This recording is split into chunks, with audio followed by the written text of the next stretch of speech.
ജീവിതശൈലി രോഗമാണല്ലോ ഏറ്റവും വലിയ രോഗങ്ങൾ നമ്മുടെ മുൻപിലുള്ള.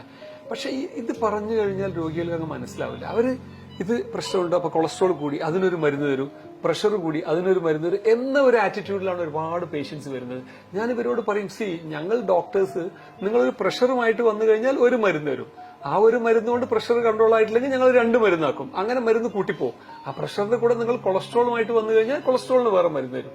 അതല്ലെങ്കിൽ പിന്നെ അതിന്റെ കൂടെ വേറെ എന്തെങ്കിലും ഒരു രോഗമായിട്ട് വന്നാൽ അതിന് ഞങ്ങൾ രോഗങ്ങളുമായിട്ട് നിങ്ങൾ വന്നു കഴിഞ്ഞാൽ നമ്മൾ അതിനനുസരിച്ച് മരുന്ന് കൂട്ടി തരും. പക്ഷേ ഇന്ന് ഏതൊരു സാധാരണ വ്യക്തിയും എടുക്കേണ്ട തീരുമാനം എന്ന് വെച്ചാൽ ഈ രോഗങ്ങൾ ഉണ്ടാകുന്ന കാരണങ്ങൾ നമ്മൾ പ്രിവെന്റ് ചെയ്യുക എന്നുള്ളതാണ്.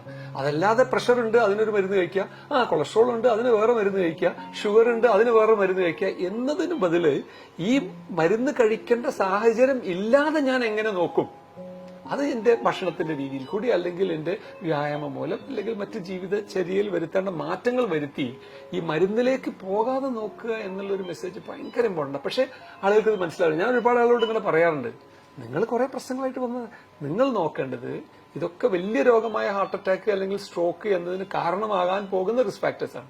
അപ്പൊ ഈ റിസ്ക് ഫാക്ടേഴ്സിന്റെ ഇപ്പോഴും തന്നെ നിങ്ങൾ കൺട്രോൾ ചെയ്യുക, അതാണ് നിങ്ങൾ ചെയ്യേണ്ടത്. അല്ലാതെ മരുന്ന് കൂട്ടി പോവുക എന്നുള്ളതല്ല.